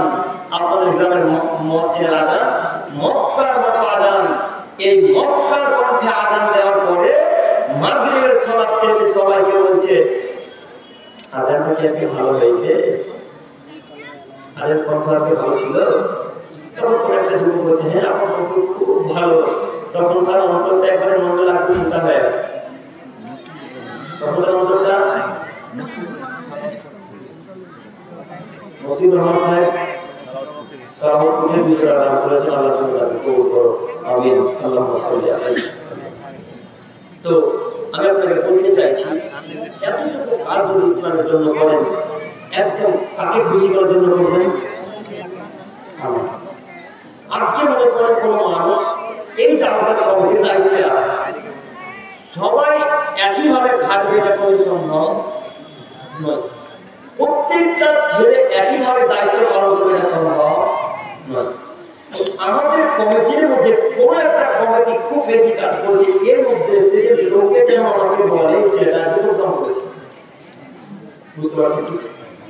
এই উদ্দেশ্যে যদি আজকের মাহফিলে কাজকর্ম করে তাহলে তার থাকা যাবে জাহান্নামে।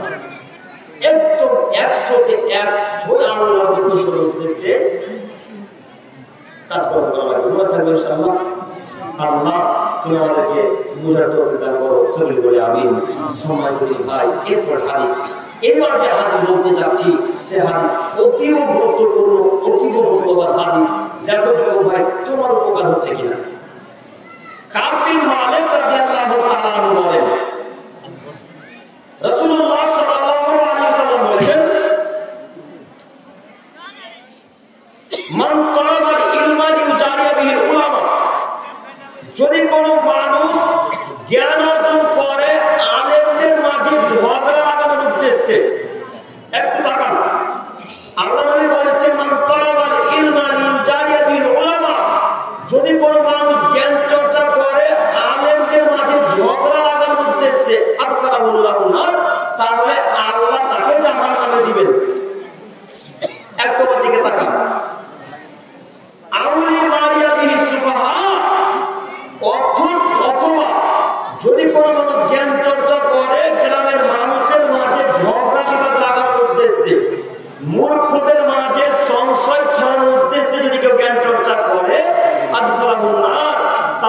আল্লাহ তাকে জাহান্নামে দিবেন। আউলিয়া মারিবি আও ইয়াসরিবা বিহি উজুহান নাস ইলাইহি, অথবা যদি কোনো মানুষ জ্ঞান চর্চা করে মানুষের মাঝে খ্যাতি অর্জন করার জন্য তাহলে আল্লাহ তাকে জাহান্নাম দিবেন। হাদিস বুঝতে পারলেন কি? আবারও বলি, যদি কোনো মানুষ জ্ঞান চর্চা করে আলেমদের মাঝে ঝগড়া লাগানোর উদ্দেশ্যে আল্লাহ তাকে কোথায় দিবে? জাহান্নামে দিবে। এবার যুবক ভাইয়ের উদ্দেশ্যে কথা বলছি। হে আমার প্রিয় ভাই ও যুবক ভাইরা, তোমরা যারা ইউটিউব থেকে বক্তব্য দেখছো বা ফেসবুকে বক্তব্য শুনছো বা একটু পড়াশোনা করে আলহামদুলিল্লাহ পড়ো, আমি তোমাদের নিষেধ করছি না, পড়ো আর পড়তেই হবে যুবক ভাইদেরকে, এটাই ঠিক। না পড়লে জাতির উন্নতি হবে না। তো তোমার উদ্দেশ্যে যুবক বলতে চাইছি, তুমি ইউটিউব থেকে একটা বক্তব্য দেখে তোমার ইমাম সাহেবকে অপমান করার উদ্দেশ্যে প্রশ্ন করছো, এখন তোমার থাকা জায়গা কোথায়? আচ্ছা ঠিক আছে, কথা বলতে পারলাম না। আল্লাহ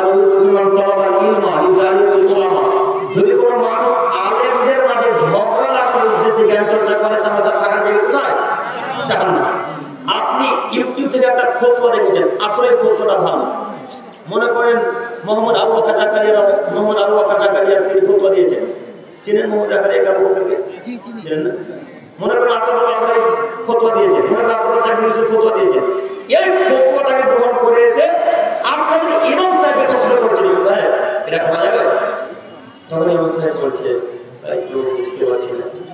আপনি কিন্তু ফতোয়া জিজ্ঞেস করেছেন তাকে অপমান করার উদ্দেশ্যে, কথায় বোঝাতে পারছি কি? ফতোয়াটা কিন্তু জিজ্ঞাসা করেন অপমান করার উদ্দেশ্যে, নিজে পরিবর্তন করার উদ্দেশ্যে নয়। এই উদ্দেশ্য যদি থাকে আল্লাহ আপনাকে জাহান্নামে দিবে। আপনাকে এবার আমি আরো কথা বলতে চাইছি, এতটুকু পড়াশোনা করার পর ইমাম সাহেবের পিছনে আপনি পড়ে দিলেন কেন? আর অধিকাংশ মসজিদ থেকে যে ইমাম সাহেবরা পালিয়ে যায় এই ছেলেগুলোদের কারণে। হাজারো প্রমাণ আছে, অধিকাংশ মসজিদ থেকে যে ইমাম সাহেবরা মসজিদ ছেড়ে চলে যায় এই সাধারণত ছেলেগুলোদের কারণে। কেন? এরা দিন রাতটাকে বিরক্ত করে, এরা দিন রাতটাকে বিরক্ত করে, দিন রাতটাকে বিরক্ত করে। শোনো যুবক, তোমাকে বলছি, যদি তোমার উদ্দেশ্য মানুষকে পরিবর্তন করা হয়, আলহামদুলিল্লাহ ভালো কথা, আলহামদুলিল্লাহ ভালো কথা, আলহামদুলিল্লাহ ভালো কথা। আর যদি উদ্দেশ্য ইমামকে অপমান করা হয়, আরো তোমার মানুষকে অপমান করার উদ্দেশ্য হয়, মনে রেখো তুমি আল্লাহ রাসূলের কথা। আল্লাহ নবী বলেছেন আল্লাহ তাকে জাহান্নামে দিবেন, আল্লাহ তাকে জাহান্নামে দিবেন, আল্লাহ তাকে জাহান্নামে দিবেন। হে আমার প্রিয় ভাই, আপনাদের আমি বলি, ইমাম সাহেবকে আপনি ফতোয়া জিজ্ঞেস করবেন খুব নরম ভাষাতে, একেবারে মিষ্টি ভাষাতে গিয়ে ইমাম সাহেবকে বলবেন, ইমাম সাহেব একটা কথা ছিল বলা, যদি অনুমতি দিতেন তো বলতাম। এত সম্মান কেন তার বলেন তো দেখি? ইমাম মানে কি বলেন তো? ইমাম মানে নেতা, তাই না? এই জন্য তার এত সম্মান দিয়ে আপনাকে বলা লাগবে যে সাহেব একটা প্রশ্ন করা ছিল, অনুমতি দিবেন কি? যদি অনুমতি দেয় তো প্রশ্ন করবেন, যদি অনুমতি না দেয় তো প্রশ্ন করবেন। হয়তো ওই সময়তে ওই ইমাম সাহেবের আমাদের প্রশ্নটা না জানা থাকতে পারে, তখন আর আপনি মনে করিয়েন না যে ইমাম সাহেবরা পড়াশোনা করা না বলে উত্তর দিতে পারে, এবার মনে করবেন না। সবাই সব বাক্য জানে এটা ঠিক, এটা ভুল, একেবারে ভুল।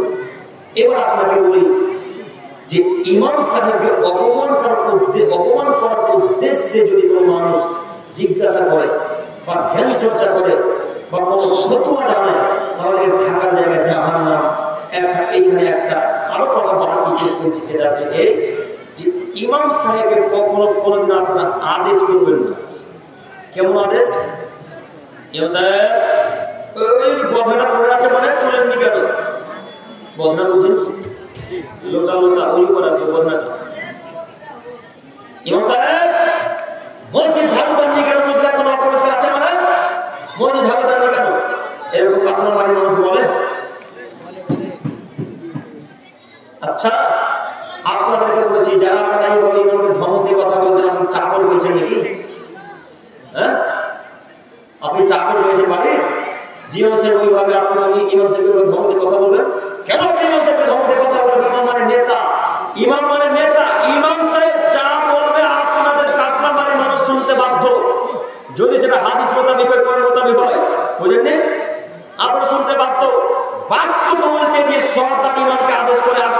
পারলাম না। সরকার সভাপতি কেসের কিভাবে বলতে পারি সাহেব বাথরুম পরিষ্কার করেননি কেন, কি ব্যাপার? মসজিদ ঝাড়ু দেননি কেন, কি ব্যাপার? সরুখানা পরিষ্কার করেননি, কি ব্যাপার? আপনি ইমামকে ধমক দিয়ে কথা বলাকে, আপনি ইমামকে ধমক দিয়ে কথা বলতে পারেন না।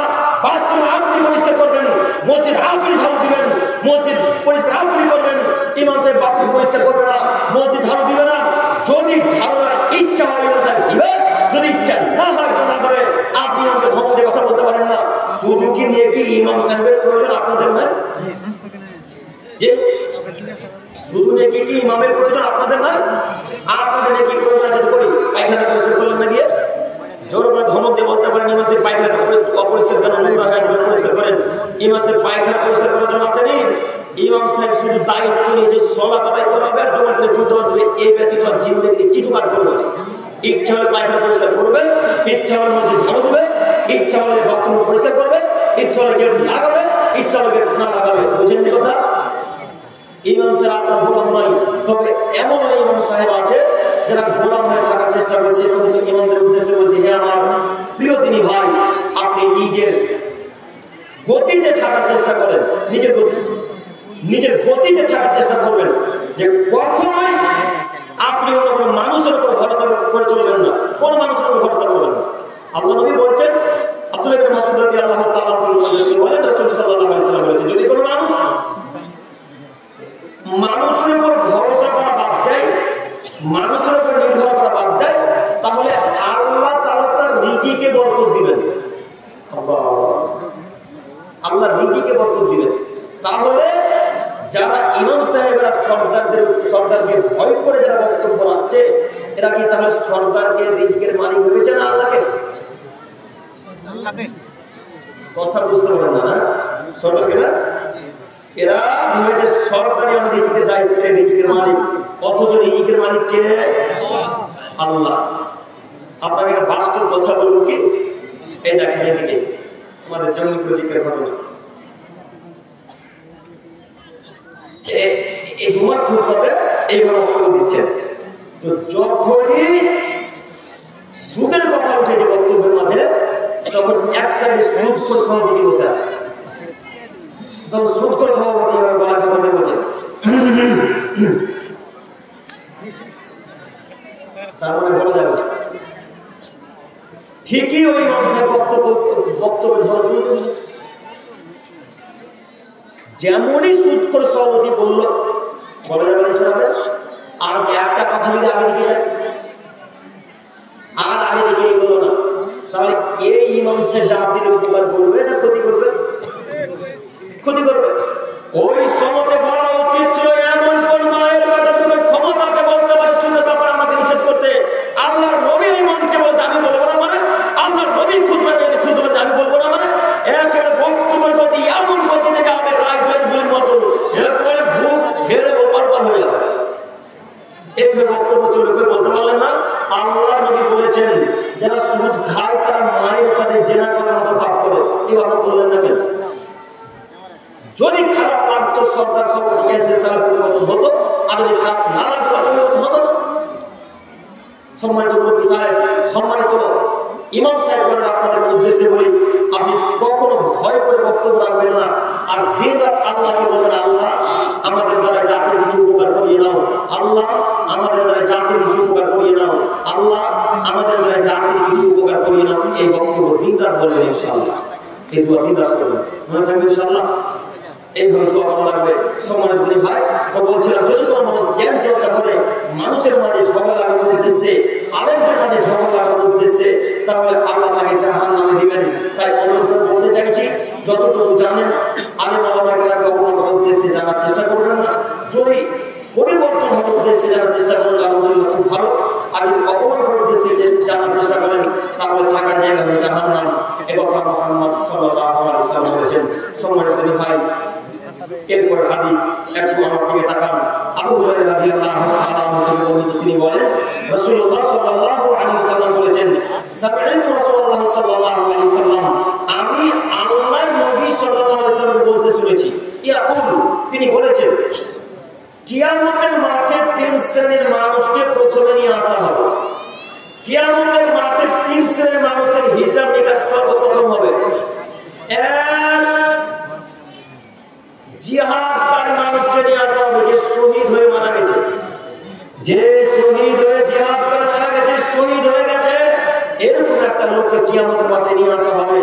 নিয়ে এসে আল্লাহ তাআলা তাকে জিজ্ঞাসা করবেন, তোমাকে এত ক্ষমতা দিয়েছিলাম, তোমাকে এত শক্তি দিয়েছিলাম, এই শক্তি কোন কাজে ব্যয় করেছো, এই শক্তি কি কাজে ব্যবহার করেছো?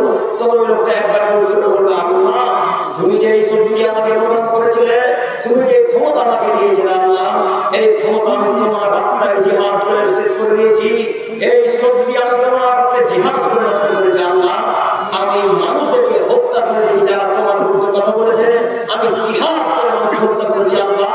এবং বলতে থাকবেন, তখন আল্লাহ তাআলা এক পর্যায়ে বলবেন, কাদাবতা, তুমি মিথ্যা বলছো, তুমি মিথ্যা বলছো। এই বাক্য তুমি এই জন্য জিহাদ করেছো যেন গ্রামের মানুষ তোমাকে বলে অমুক লোকটা খুব দামি শক্তিশালী মানুষ, তুমি জিহাদ করছো এই জন্য তোমাকে গ্রামের মানুষ যেন বলে ওই লোকটা খুব তাকতবর শক্তিশালী মানুষ। এই উদ্দেশ্যে জিহাদ করেছো, এই আশা তোমার পূর্ণ হয়ে গেছে, পৃথিবীতে পরিপূর্ণ বাক্য পেয়ে গেছে তুমি। এরপরে আল্লাহ তাআলা ফেরেশতাদেরকে আদেশ করবেন, ফেরেশতাদেরকে আদেশ করে বলবেন, শোনো, এই লোকটাকে শহীদ ব্যক্তিকে মুখ নিচের দিকে রাখো আর পা দুটোকে উপর দিকে করো, মুখ নিচের দিকে রেখে পা দুটোকে উপর দিকে করে টানতে টানতে ছেঁচড়াতে মুখের বলে নিয়ে গিয়ে জাহান্নামে নিক্ষেপ করা হবে। এরা হলো শহীদ মানুষ। সম্মানিত দিনী ভাই, আপনাকে আমি কি দিয়ে বোঝাবো বলেন? শহীদ মানুষের অবস্থা কত খারাপ, যারা আল্লাহকে খুশি না করার উদ্দেশ্যে জিহাদ করেছে, যারা মানুষের কাছে নাম না উদ্দেশ্যে যারা জিহাদ করে, তাদের অবস্থা এটা এক। দ্বিতীয় যে লোকটাকে কিয়ামতের মাঠে উপস্থিত করা হবে, সে লোকটা হলো আলেম মানুষ। দ্বিতীয় যে লোকটাকে কিয়ামতের মাঠে উপস্থিত করা হবে, সে লোকটা হলো বক্তা মানুষ। দ্বিতীয় যে লোকটাকে কিয়ামতের মাঠে উপস্থিত করা হবে, সে হলো কারি মানুষ, মুফতি মানুষ। এই লোকটাকে কিয়ামতের মাঠে নিয়ে এসে আল্লাহ তাআলা জিজ্ঞাসা করবেন, ও মুফতি সাহেব, ও বক্তা সাহেব, ও কারি সাহেব, আপনাকে এত জ্ঞান দিয়েছিলাম, এত বিদ্যা দিয়েছিলাম, এত সুন্দর বলার ভঙ্গিমা দিয়েছিলাম, এইসব কিছু কিসের জন্য করেছেন, কি উদ্দেশ্যে বক্তব্য রেখেছেন? তখন আলেম আল্লাহ কেরামগণ, বক্তা সাহেব, কারি সাহেব, মুফতি সাহেব, এরা এক বাক্যে আল্লাহকে বলল, আল্লাহ এই বক্তব্য তোমাকে খুশি করার জন্য দিয়েছি, এই কেরাত তোমাকে খুশি করার জন্য করেছি আল্লাহ। মানুষের পরিবর্তন হয় এই আশাতে বক্তব্য রেখেছি, মানুষের পরিবর্তন হয় এই আশাতে আমি কেরাত করেছি, মানুষের পরিবর্তন হয় এই আশাতে আমি ফতোয়া দিয়েছি আল্লাহ। এবার আলেম আল্লাহ কেরামগণ মুফতিগণ বলতে থাকবেন, এক পর্যায়ে আল্লাহ বলবেন, কাদাবতা, তুমি মিথ্যা বলছো, এই বক্তব্য তুমি আমাকে খুশি করার জন্য দাওনি, এই বক্তব্য তুমি কাতরাবাড়ির মানুষকে খুশি করার জন্য দিয়েছিলে, এখন তোমার থাকার জায়গায় জাহান্নাম। এই কেরাত তুমি আমাকে খুশি করার জন্য করনি, মাগরিবের সালাতের সময়, ফজরের সালাতের সময়, এশার সালাতের সময় এই কেরাত আমাকে খুশি করার জন্য করনি। যত মুসল্লি এসেছিল তাদের কাছে বাহু বানানোর জন্য, তাদের কাছে নাম নেওয়ার জন্য তুমি এত সুন্দর কেরাত করেছিলে, এখন তোমার থাকার জায়গায় জাহান্নাম। এরপরে যারা আলেম মানুষ তাদেরকে জিজ্ঞাসা করা হবে, এইভাবে তুমি কি বক্তব্য রেখেছিলে? তখন সবাই বক্তব্য বলবে, আল্লাহ তোমার উদ্দেশ্যে বক্তব্য রেখেছিল, আল্লাহ বলল, কাদাবতা, তুমি মিথ্যা বলছো। এদের সবাইকে ফেরেশতা মণ্ডলী মুখ নিচে দিকে করবেন আর পা দুটো উপর দিকে করে মুখের মনে ছেঁচড়াতে টানতে নিয়ে গিয়ে জাহান্নামে নিক্ষেপ করে দেওয়া হবে। সম্মানিত দিনী ভাই, আমি আপনাকে কি দিয়ে বুঝাই আলেমদের অবস্থা কত কঠিন, আমি আপনাকে কি দিয়ে বুঝাই আমাদের মতো বক্তাদের অবস্থা কত কঠিন, আমি আপনাকে কি দিয়ে বুঝাই মুফতিদের অবস্থা কত কঠিন, আমি আপনাকে কি দিয়ে বুঝাই মুফতিদের অবস্থা কত কঠিন। আপনাকে একটা বক্তব্য পেশ করি মুফতি সাহেবের, আপনার যুবক ভাইরা হয়তো সকলেই দেখেছেন বা সকলেই জানবেন। আপনার মুফতি সাহেবকে জিজ্ঞাসা করা হচ্ছে যে, মুফতি সাহেব, ব্যাংকের সুদ দেওয়া কি জায়েজ? তখন আপনার মুফতি সাহেব বলছে, জি হ্যাঁ, ব্যাংকের সুদ দেওয়া জায়েজ, অমুক কিতাবে আছে। দেখেছেন? নাম বলছেন কেন? আমি জিন্দেগির কোন বক্তার নাম বলি। আপনারা অবশ্যই বুঝে গেছেন, হুজুর যদি বলে ব্যাংকের সুদ নেওয়া যায়, তাহলে গ্রামের সবাই যখন সুদ নিবে গো, যে হুজুর বলছে একেবারে যায়, এটাতে কোনো সন্দেহ নেই। অথচ আল্লাহর নবী সাল্লাল্লাহু আলাইহি ওয়াসাল্লাম বলেছেন, আকিলা রিবা ওয়া মুকিরাহু ওয়া কাতাবাহু ওয়া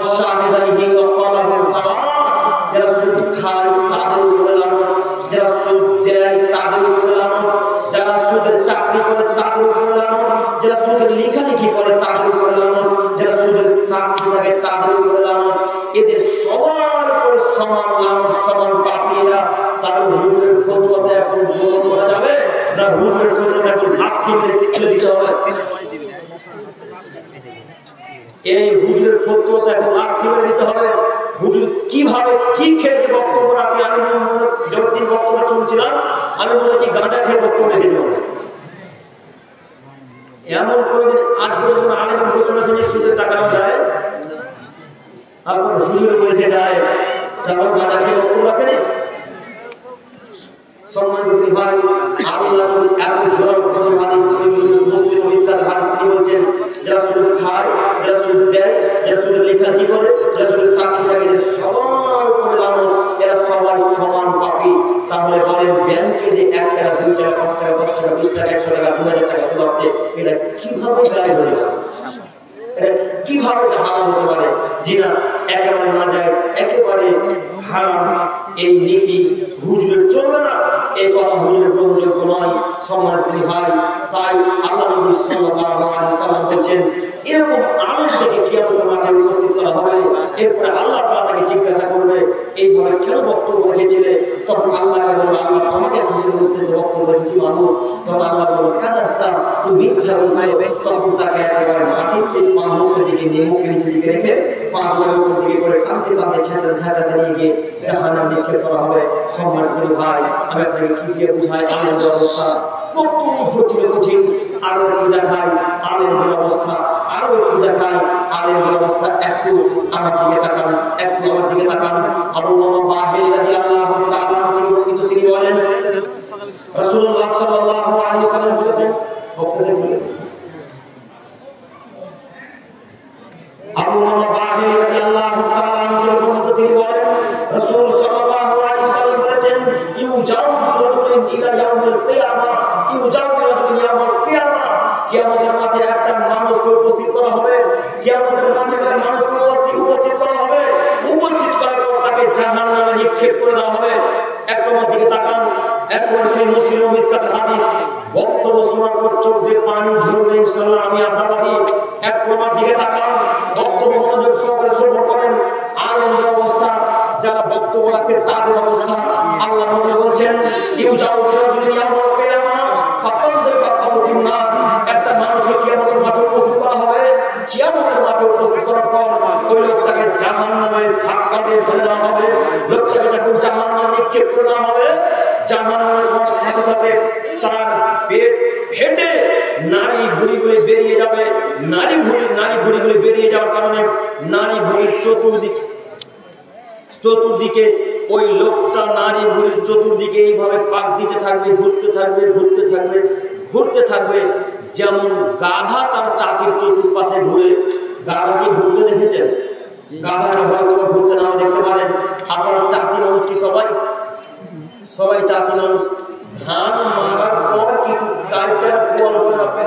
অবশিষ্ট ধানগুলো বেরিয়ে যায়। প্রত্যেকটা আগারে ধান থাকে এত বড় লাড়াগুলো দিয়ে